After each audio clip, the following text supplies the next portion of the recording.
Attend பண்ணி ஹிட்டாக்கோ, சொல்லு Victor, என்ன இந்த நேரத்தில் ஃபோன் பண்ணியிருக்க? இந்த நேரத்துக்கு நீ ஃபோன் பண்ணுறன்னா கண்டிப்பாக காரியத்துக்காக தான் நீ ஃபோன் பண்ணுவ. சொல்லு, என்ன விஷயம்னு கேட்கவும் அதுக்கு விக்டர் சொல்கிறான், ஆமாம், ஒரு விஷயம் இருக்குது. எனக்கு இப்போ இம்மிடியட்டாக ஒரு டெட் பாடி வேணும். ஒரு நாள் ஏற்பாடு பண்ண முடியுமா? ஒரு மருந்தனை டெஸ்ட் பண்ணணும்னு சொல்லவும் அதுக்கு ஹிட்டாக்கோ சொல்கிறான், ஓகே, ஏற்பாடு பண்ணித்தரேன். எவ்வளோ தருவான்னு கேட்கவும் அதுக்கு வெக்டர் சொல்கிறான், 5 லட்சம் தரேன் அப்படின்னு சொல்லவும் பாடி ஏற்பாடு பண்ணிவிட்டு கூப்பிட்றேன்னு ஹிட்டாக்கோ சொல்லிவிட்டு ஃபோனை கட் பண்ணுறான். ஹிட்டாக்கோ அவன் கேங் கிட்ட சொல்கிறான், பாய்ஸ், நம்மளுக்கு ஒரு வேலை இருக்குது. அந்த வேலை கச்சிதமாக முடித்தா ஆளுக்கு 10,000 பணம் கிடைக்குன்னு சொல்லவும் எல்லாருமே காரில் வெப்பன்ஸ் எடுத்துக்கிட்டு போகிறாங்க. எல்லா காருமே ஹிட்டாக்கோ வீட்டை விட்டு வெளியே போய்கிட்டு இருக்கு. அப்போ ஹிட்டாக்கோ அவன் வீட்டு மாடியில் நின்றுக்கிட்டு சிகரெட் பிடிச்சிக்கிட்டு இருக்கான். மறுநாள் காலையில் ஜாக் இன்டர்வியூ போகிறதுக்காக ரெடி ஆகிட்டு இருக்கான். அப்போது ஜாக் ஸ்காட் ரூம் கிட்ட வந்து ஸ்காட்னு கூப்பிட்றான். ஆனால் ஸ்காட் கிட்ட இருந்து எந்த ரெஸ்பான்ஸுமே வரல. ஸ்காட் ரூம் திறந்து உள்ள ரூம்குள்ளே போய் பார்க்குறான். அங்கே ஸ்காட் பெட்டில் தூங்கிக்கிட்டு இருக்கான். இதை பார்த்த ஜாக் ஸ்காட்டை தூக்கத்துலேருந்து எழுப்புறான். இப்போது ஜாக் சொல்கிறான், ஸ்காட், எந்திரிடா, உனக்கு டைம் ஆச்சு, நீ இன்டர்வியூ போகணும் அப்படின்னு சொல்கிறான். அப்போ ஸ்காட் எந்திரிச்சு சோஃபாவில் போய் உக்காந்துக்கிறான். அப்போது ஜாக் ஸ்காட் கிட்ட வந்து சோஃபாவில் உட்காந்து சொல்கிறான், டே மச்சான், அப்பா உனக்கு ஒரு வேலை வச்சுருக்காரு, அதுக்கு நீ இன்டர்வியூ போகணும்னு சொல்கிறாரு, போயிட்டு வந்துடுண்டா அப்படின்னு சொல்லவும் அதுக்கு ஸ்காட் சொல்கிறான், சரி, நான் போகிறேன், நீ கிளம்பு அப்படிங்கிறான். ஸ்காட் குளிச்சுட்டு இன்டர்வியூக்கு வச்சுருந்த ஷர்ட்டை மாட்டி ஸ்காட் வீட்டை பூட்டிட்டு ரோட்டில் ஃபைலை வச்சுக்கிட்டு நடந்து போயிட்டுருக்கான். அப்போது ஒரு ஸ்கார்பியோன் காரில் வந்த ஹிட்டாக்கோவோட ஆளுங்க ஸ்காட்டை ஃபாலோ பண்ணி ஆளுங்க இல்லாத இடமா பார்த்து ஸ்காட்டை கடத்திடுறாங்க. கடத்தின ஸ்காட்டை ஒரு குடோனுக்கு கொண்டு வந்துடுறானுங்க. அப்போது ஸ்காட்டோட கையை கண்ணெல்லாம் கட்டி போட்டுடுறானுங்க. அப்போது ஹிட்டாக்கோவோட ஆளுங்க ஆளாளுக்கு ஒரு கட்டையை எடுத்து ஸ்காட்டை கண்ணா பின்னான்னு அடிக்கிறானுங்க. அப்போது ஹிட்டாக்கோ சொல்கிறான், டே விடுங்கடா, அவன் செத்துற போகிறான், டே அவன் கண்ணு கையில் கட்டியிருக்கிற கயரை அவுருங்கடா அப்படின்னு சொல்லவும் ஹிட்டாக்கோவோட ஆளுங்க கயரை அவுக்குறானுங்க. இப்போ போய் அவனை அடிங்கடான்னு சொல்லவும் ஹிட்டாக்கோவோட ஆளுங்க ஸ்காட்டை அடிக்க வர்றானுங்க. ஒருத்தன் ஸ்காட்டை கட்டையால் அடிக்க வரான். அப்போது ஸ்காட் அந்த கட்டையை பிடிச்சி அந்த ஆளோட கழுத்தை பிடிச்சி தூக்கி வீசிடுறான். அப்போது அந்த ஆள் ஒரு கேட்டில் மோதி கீழே விழுந்துடுறான். திரும்பி பார்த்த ஹிட்டாக்கோ அவன் ஆளுங்க கிட்ட சொல்கிறான், டேய், அவனை போடமாக்குங்கடா, உங்களுக்கு நான் 30,000 ரூபா பணம் தரேன் அப்படின்னு சொல்லவும் அதை கேட்ட ஹிட்டாக்கோவோட ஆளுங்க வெறியோட ஸ்காட்டை அடிக்க வரானுங்க. அப்போ ஸ்காட் கீழே கிடக்கிற கம்பி எடுத்து அந்த 7 பேரையுமே அடிச்சிடுறான்.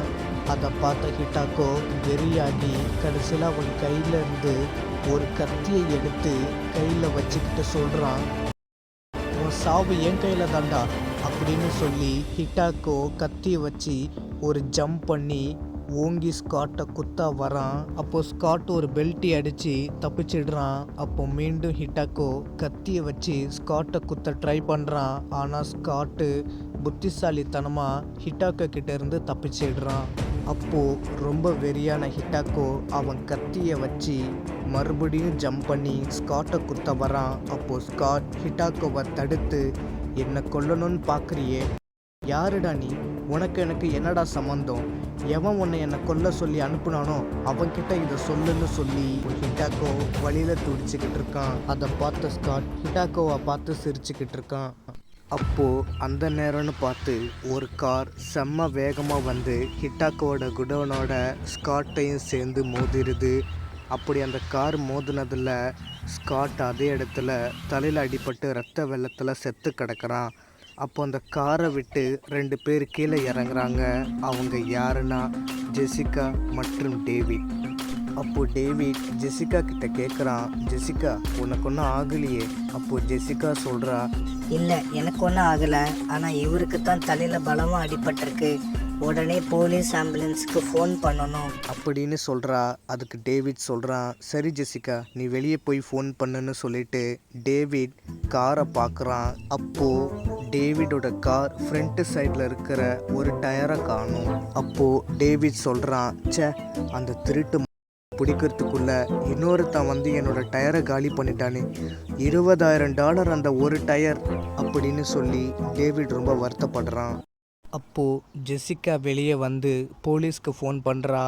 அப்போது டேவிட் அவன் காரை பொறுமையாக தள்ளிக்கிட்டு வரான். ஜெசிகா பண்ண காலை ஒரு போலீஸ் அட்டன் பண்ணுறாரு. அப்போது ஜெசிகா ஹலோ போலீஸ் ஸ்டேஷன். அப்படின்னு சொல்லி பேசிக்கிட்டு இருக்கா. அப்போது மறைஞ்சிருந்த ஹிட்டாக்கோ ஜெசிகா ஃபோன் பேசுகிறத பார்த்த ஹிட்டாக்கோ உடனே கன்னை எடுத்து லோட் பண்ணிட்டு ஹிட்டாக்கோ சொல்கிறான், ஏய் ஃபோனை கட் பண்ணு, யாராச்சும் அசைஞ்சிங்க புல்லட்டை மண்டையில் இறக்கிட்டு போயிட்டே இருப்பேன், ஃபோனை கட் பண்ணுன்னு சொல்லவும் அப்போ ஜெசிகா ஃபோனை கட் பண்ணுறா.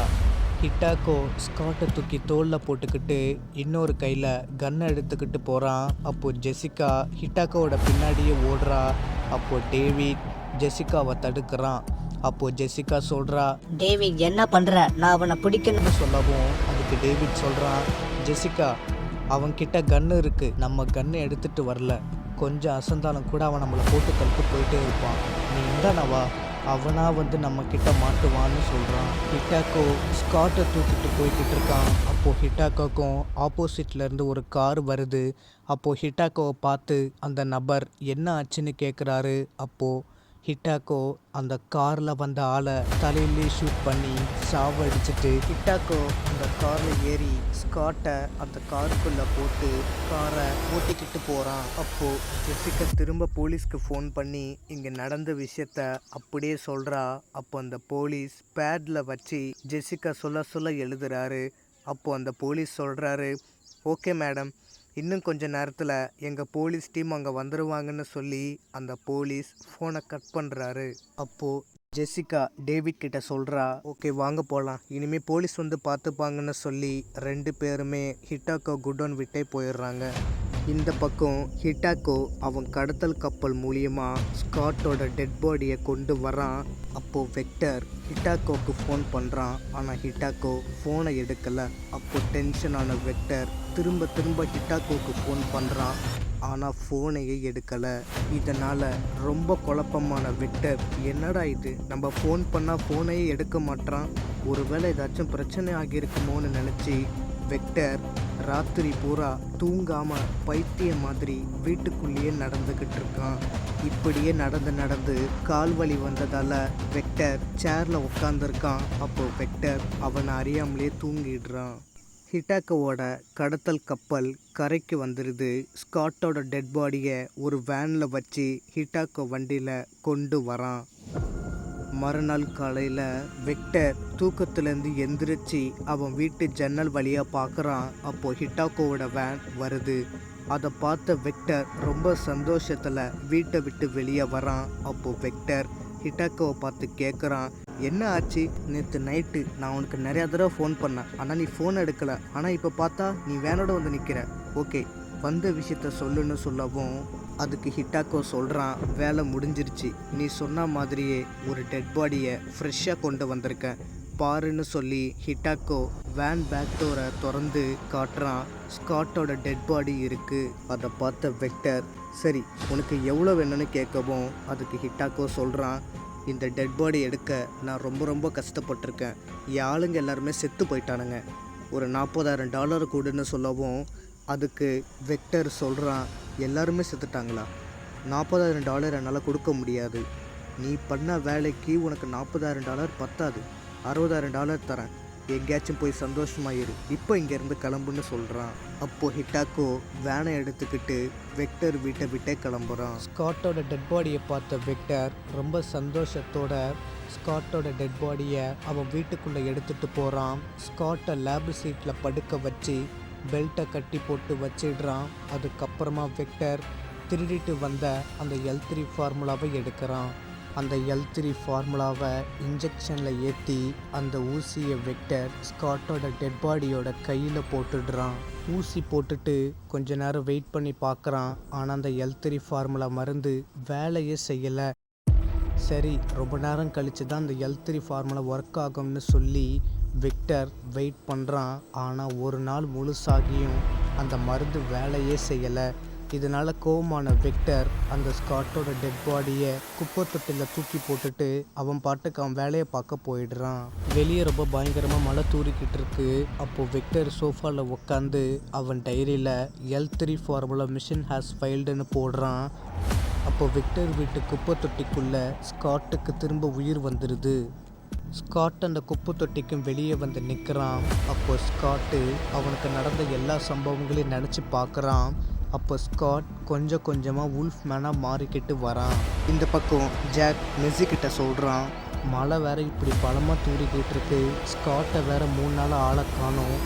மெஸ்ஸி, ஸ்காட்டுக்கு ஃபோனை ட்ரை பண்ணியான்னு கேட்கவும் அதுக்கு மெஸ்ஸி சொல்கிறா, 60 தடவை நான் ஃபோன் பண்ணிட்டேன், ஃபோனு ஸ்விட்ச் ஆஃப்னு வருதுன்னு சொல்லவும் அதுக்கு ஜாக் சொல்கிறான், ஸ்காட் ஏதோ பிரச்சனையில் மாட்டிகிட்டு இருக்கான்னு நான் நினைக்கிறேன், நம்ம அவனை தேடியே ஆகணும் மெஸ்ஸி அப்படின்னு சொல்கிறான்.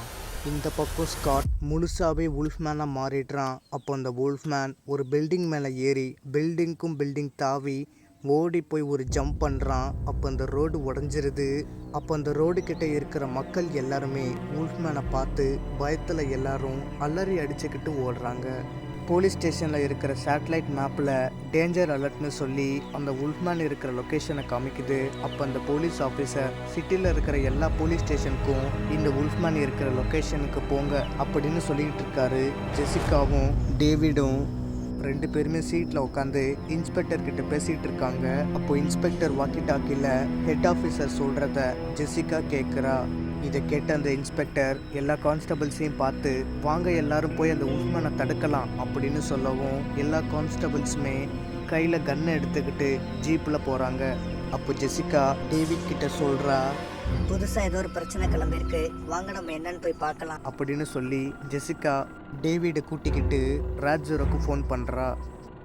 ராட்ஜரோட ஃபோன் ஃபுல் ரிங் ஆகி கட் ஆகுது. அப்போ ஜெசிகா சொல்கிறா, ஷிட், எவ்வளோ ஃபோன் பண்ணி ராஜ்ஜரோ ஃபோனை எடுக்க மாட்டான். ஜெசிகா திரும்பி பார்க்குறா.